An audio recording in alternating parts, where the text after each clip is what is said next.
assistive manufacturing, 3D printing, and eco-friendly with zero waste manufacturing process. Hi, this is Omen. நம்ம இன்னைக்கு பார்க்க போற topic additive manufacturing. இந்த additive manufacturing அப்படினா என்னன்னு பார்த்தலாம். ஸோ நார்மல் மேனுஃபேக்சரிங்ல உருவாக்க முடியாத ப்ராடக்ட்ஸை இந்த additive manufacturing டெக்னாலஜி மூலமா உருவாக்க முடியும். இந்த additive manufacturingல மெயினா யூஸ் ஆகுறது 3D printing டெக்னாலஜி. இதுல எவ்வளவு இண்டஸ்ட்ரீஸ் வந்து இன்வால்வ் ஆகியிருக்காங்க அப்படின்னு பார்த்தீங்கன்னா $7 billion இண்டஸ்ட்ரீஸ் கிட்டத்தட்ட இதில் இன்வால்வ் ஆகியிருக்காங்க. இதில் என்னென்ன இண்டஸ்ட்ரீஸ்லாம் இருக்குன்னா aerospace and aviation, automotive industries, military, medical, consumer goods industries, labs, research centers, small industries, institutions and universities. So இது எல்லாமே இந்த கிட்டத்தட்ட எல்லா ஃபீல்டுமே இந்த அடிட்டிவ் மேனுஃபேக்சரிங்க்கு அப்டேட் ஆகியிருக்காங்க. இதை பற்றி பராக் ஒபாமா என்ன சொல்லியிருக்காருன்னா, இந்த அடிட்டிவ் மேனுஃபேக்சரிங் இதில் இருக்கக்கூடிய இந்த 3D பிரிண்டிங் டெக்னாலஜி கிட்டத்தட்ட உருவாக்க முடியாத எல்லா பொருளையும் உருவாக்குற அளவுக்கு புரட்சி செய்ய போகுது இந்த துறையில் அப்படின்னு சொல்லியிருக்காரு. அதாவது the potential to revolutionize the way we make almost everything, he said about the 3D printing technology. இந்த அடிட்டிவ் மேனுஃபேக்சரிங் மூலமாக உருவாக்கக்கூடிய பொருட்கள் என்ன மாதிரி இருக்கும் அப்படின்னா, more efficient, more economical, customized products. இதில் இருக்கக்கூடிய இந்த ப்ராடக்ட் என்ன மாதிரியாக இருக்கும்னா, ஸோ இதில் பயன்படுத்தக்கூடிய இந்த ப்ராடக்ட்ஸ், டூல்ஸ், ப்ரோட்டோடைப்ஸ், பார்ட்ஸ் எல்லாமே லைட் வெயிட்டடாக இருக்கும். ஒரு நார்மலாக இருக்கக்கூடிய ஒரு பொருளோட தன்மையில் இருந்து இதோட வெயிட்டும் வந்து என்னவாக இருக்கும் அப்படின்னா ரெடியூஸ் ஆகியிருக்கும்.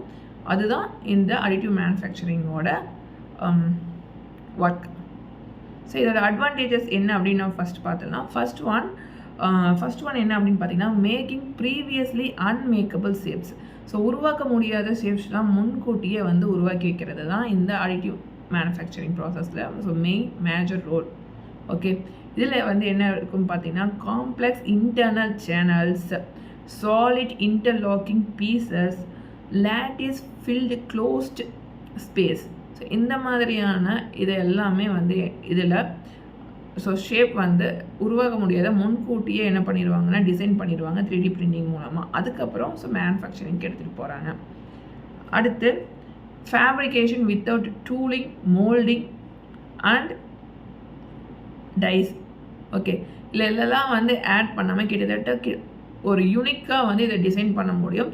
இந்த அடிட்டிவ் மேனுஃபேக்சரிங்கில் ஒரு நார்மல் மேனுஃபேக்சரிங் விட இதோட பர்ஃபார்மன்ஸ் எப்படி இருக்குன்னா ரொம்ப ஃபாஸ்டராக இருக்கும். ஒரு milling, moulding, filling, forming, sculpting இந்த மாதிரி இருக்கக்கூடிய எல்லாவற்றிலையுமே இந்த அடிட்டிவ் மேனுஃபேக்சரிங் ப்ராசஸ் ரொம்ப ஃபாஸ்ட்டாக வேகமாக இருக்கும். ஸோ தேர்ட் ஒன் என்ன அப்படின்னு பார்த்தீங்கன்னா, echo friendly with nearly zero waste.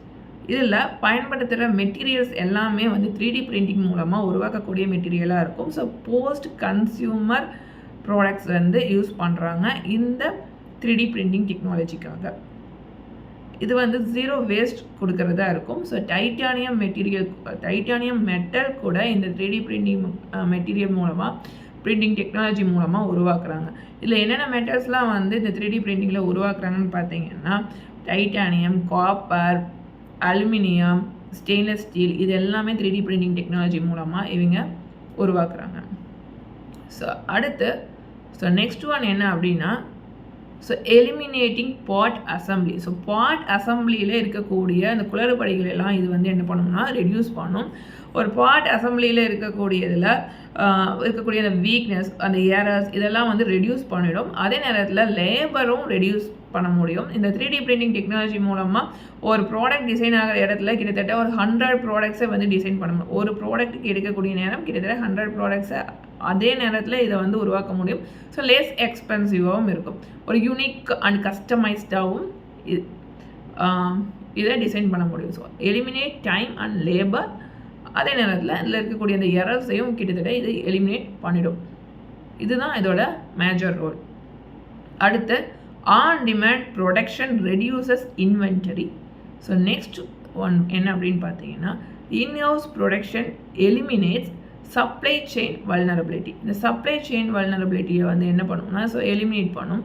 ஒரு ப்ரொடக்ஷனில் வந்து ஒரு என்ன ஒரு ப்ராப்ளம் இல்லாமல் ஸோ கண்டினியூஸாக அது ஃப்ளோவாக அந்த ப்ராசஸ் வந்து கம்ப்ளீட் ஆகிற வரைக்கும் இது எல்லா ப்ரொடக்ஷன் ரிலேட்டட் இருக்கக்கூடிய ஒர்க்கை பார்த்துக்கும். அடுத்து இதில் நம்ம பார்க்க போகிறது நெக்ஸ்ட் ஒன் என்ன அப்படின்னு பார்த்தோம்னா low barrier to entry. So entry ஆகல லோ பேரியராகவும் இது இருக்கும். So fast the next advantage என்னென்னு அப்படின்னு பார்த்தீங்கன்னா ஃபாஸ்ட் எக்கனாமிக்கல் ஸ்பேஸ் இதில் இருக்கும். அடுத்து இதில் இருக்கக்கூடிய இதில் இருக்கக்கூடிய மேஜர் ஒன் பார்த்திங்கன்னா economically unique and customised products. So இதில் இருக்கக்கூடிய ப்ராடக்ட்ஸ் கஸ்டமைஸ்டாக இருக்கும். இதோட நெக்ஸ்ட் லெவல் கஸ்டமைஸ்டு ப்ராடக்ட்டுக்காக அப்கிரேடிங் லெவலில் இன்னும் ரிசர்ச் போயிட்டுருக்கு. ஸோ அது என்ன அப்படின்னு பார்த்தீங்கன்னா ஹெல்த் கேர் இண்டஸ்ட்ரியில் ரிசர்ச், அதாவது ஆர்கானிக் பாடி பார்ட்ஸை வந்து டிசைன் பண்ணுறதில்ல, ஸோ இம்ப்ரூவ் பண்ணிகிட்ருக்காங்க, இன்னும் அதில் ஃபைண்ட் அவுட் பண்ணிகிட்ருக்காங்க. அதுக்காக சம் டெக்னாலஜி வந்து இன்க்ளூட் பண்ணி ரிசர்ச் போயிட்டுருக்கு. ஓகே, அடுத்து நெக்ஸ்ட் இதில் என்ன வந்து ஒரு டிஸ்அட்வான்டேஜஸ் இருக்குன்னா ஒரே நேரத்தில் ஸோ ஒரு மாஸ் ப்ரொடக்ஷன் வந்துச்சுன்னா ஸ்கேலிங் பண்ண முடியாது. ஸோ ஒரு ப்ராடக்ட் டிசைன் பண்ணுற இடத்துல 100 ப்ராடக்ட் டிசைன் பண்ணுறப்போ அது லெஸ் எக்ஸ்பென்சிவாகவும் இருக்கும். ஏன்னா இது economically it's okay and customised economically யூனிக்காகவும் கஸ்டமைஸ்டு ப்ராடக்ட்ஸாகவும் இது இருக்கிறதுனால ஸோ லெஸ் எக்ஸ்பென்சிவாக இருக்கும் comparing with normal manufacturing products. Okay, அதில் நார்மல் மேனுஃபேக்சரிங் டெக்னாலஜியில் இருந்து இது கொஞ்சம் அப்கிரேடாகவும் இருக்குது, அதனால் லெஸ் எக்ஸ்பென்சிவாகவும் இருக்குது ஒரு ப்ராடக்ட் டிசைன் பண்ணுறதில்ல. ஆனால் ஒரு ரொம்ப பெரிய அளவில் ஒரு மாஸ் ப்ரொடக்ஷன் கொடுக்குற போது ஸ்கேலிங் பண்ணுற அளவுக்கான டெக்னாலஜி இன்னுமே இதில் கொண்டு வர முடியல. இதுதான் இதில் இருக்கக்கூடிய ட்ராபேக். ஸோ அது தொடர்பான ப்ராப்ளம் தான். நிறைய டெக்னாலஜிஸ் இல்லை. ஸோ பிரிண்டிங் சைஸ் கிட்டத்தட்ட பார்த்திங்கன்னா லிமிட்டடாக மட்டும்தான் இருக்குது. ஸோ 3D பிரிண்டிங்கோட லெவல் எப்படி இருக்கும்னா ரொம்ப லிமிட்டடாக இருக்கும். அதனால் ஸோ எல்லா விதமான ப்ராடக்ட்ஸையும் வந்து டிசைன் பண்ண முடியாமல் இருக்குது. ஸோ ப்ராடக்ட் டிசைன் பண்ணுறதுக்கு தேவையான அளவு ஸோ இது வந்து அன்லிமிட்டடாக இருக்கணும். ஸோ சைஸஸ் அப்படி இருந்தால் மட்டும்தான் எல்லா விதமான ப்ராடக்ட்ஸையும் இந்த 3D பிரிண்டிங் டெக்னாலஜி மூலமாக உருவாக்க முடியும். இதில் என்னென்ன அப்ளிகேஷன்ஸில் இருக்குது அப்படின்னு பார்த்தீங்கன்னா என்னென்ன இண்டஸ்ட்ரீஸில் இது அப்ளிகபிள் ஆகுது அப்படின்னா ஸோ மெயின் நம்ம ஏற்கனவே பார்த்தது தான். ஸோ $7 billion இண்டஸ்ட்ரீஸில் வந்து இது அப்ளை ஆகுது. ஸோ அதில் நம்ம ஒரு குறைந்த அளவான இண்டஸ்ட்ரீஸ் தானே நம்ம பார்த்தோம். அதே அளவு இண்டஸ்ட்ரீஸ் தான் இதோட அப்ளிகேஷன்ஸ் வந்து மேஜராக அப்ளை ஆகுது. ஸோ மெயின் திங் வந்து aerospace and aviation, automotive, military, medical, consumer goods industries. So இந்த மாதிரியான இண்டஸ்ட்ரீஸில் தான் இது வந்து பயன்படுத்தப்படுது இந்த 3D பிரிண்டிங் டெக்னாலஜியான அடிட்டிவ் மேனுஃபேக்சரிங் ப்ராசஸ். ஸோ அடுத்து இதில் என்ன மாதிரியான மெட்டீரியல்ஸ் பயன்படுத்துகிறாங்கன்னு நம்ம பார்த்துடலாம். ஸோ மெட்டீரியல்ஸில் என்னென்னு பார்த்தீங்கன்னா PLACF, PLACF, ABS, PETG Pro, PETG CF, next PLA, அடுத்து PC, சில்க், ஒயிட் சில்க். இந்த மாதிரியான மெட்டீரியல்ஸ்லாம் வந்து இந்த 3D பிரிண்டிங் டெக்னாலஜியில் பயன்படுத்தப்படுது. அடுத்து மெட்டீரியல்ஸ் பார்த்தாச்சு. இனி நம்ம பார்க்க போகிறது மெட்டல்ஸ். ஸோ மெட்டல்ஸில் என்னென்ன மெட்டல்ஸ்லாம் இதில் வந்து பயன்படுத்துகிறாங்க அப்படின்னு பார்த்தோம்னா copper, titanium. So titanium is to cost. Titanium வந்து அதிக அளவு விலை. அப்படி இருக்கும்போது அந்த டைட்டானியம்மை 3D பிரிண்டிங் டெக்னாலஜி மூலமாக உருவாக்கி இவங்க ரீசைக்கிள் பண்ணுறாங்க. ஓகே, அதனால் இது கொஞ்சம் எக்கோ ஃப்ரெண்ட்லியாகவும் இருக்குது. So titanium, copper, aluminium, stainless steel printing எல்லாம் இந்த அடிட்டிவ் மேனுஃபேக்சரிங்கில் பயன்படுத்தப்படுது. அடுத்து பிளாஸ்டிக்ஸ் 3D பிரிண்டிங்கும் இருக்குது. ஸோ அதர் மெட்டீரியல்ஸ்லாம் என்னென்னு பார்த்தீங்கன்னா அதர் டெக்னாலஜியில் என்ன எதில் அப்ளிகபிள் ஆகுதுன்னு பார்த்தீங்கன்னா கான்க்ரீட் 3D பிரிண்டிங், கான்க்ரீட் பிரிண்டிங்லேயும் இது பயன்படுத்தப்படுது. ஃபுட் பிரிண்டிங்கில் பயன்படுத்துகிறாங்க. அடுத்து வுட் PLA ஃபிலமெண்ட்ஸில் பயன்படுத்தப்படுது.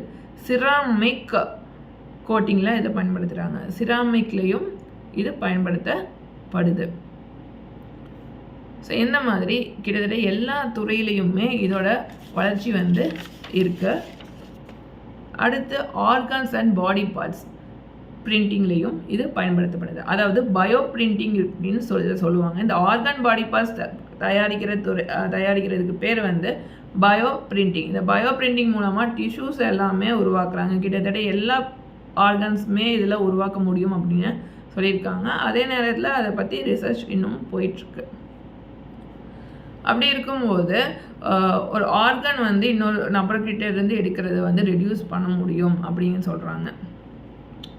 இதில் என்ன டெக்னாலஜி இருக்குன்னா பிளாஸ்டிக்ஸ் ஏஎம், அதாவது plastic additive manufacturing and metal additive manufacturing பயன்படுத்தப்படுது.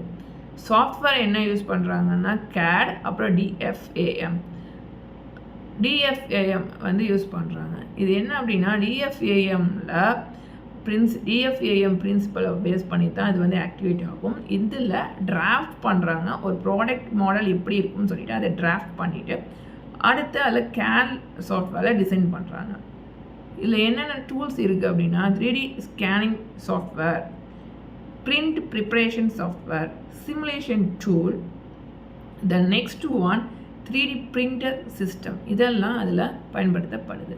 So 3D printing டெக்னாலஜியில் இருக்கக்கூடிய மேஜர் அடுத்து என்ன அப்படின்னு பார்த்தீங்கன்னா இதில் வந்து ஒரு ஆர்கிடெக்சர் மாடல் வந்து பயன்படுத்தப்படுது. இந்த ஆர்கிடெக்சர் மாடல் கிட்டத்தட்ட பார்த்திங்கன்னா desktop sized FDM and resin printer இதில் பயன்படுத்தப்படுது. அடுத்து 3D printing jigs and fixes, the next one 3D printing metal replacement parts, இதெல்லாம் வந்து இந்த அடிட்டிவ் மேனுஃபேக்சரிங் ப்ராசஸ் வந்து பயன்படுத்துகிறாங்க. இன்றைக்கி நாம் அடிட்டிவ் மேனுஃபேக்சரிங் ப்ராசஸ் பற்றி நாம் தெரிஞ்சுக்கிட்டோம். ஸோ அடுத்த டாப்பிக்கில் நம்ம இதை பற்றி ஒவ்வொன்றா நம்ம டீப்பாக பார்க்கலாம். Until see you on another video, signing off Soumya, and இந்த வீடியோ பிடிச்சிருந்தால் லைக் பண்ணுங்கள், ஷேர் பண்ணுங்கள், மறக்காமல் சேனலுக்கு சப்ஸ்கிரைப் பண்ணுங்கள்.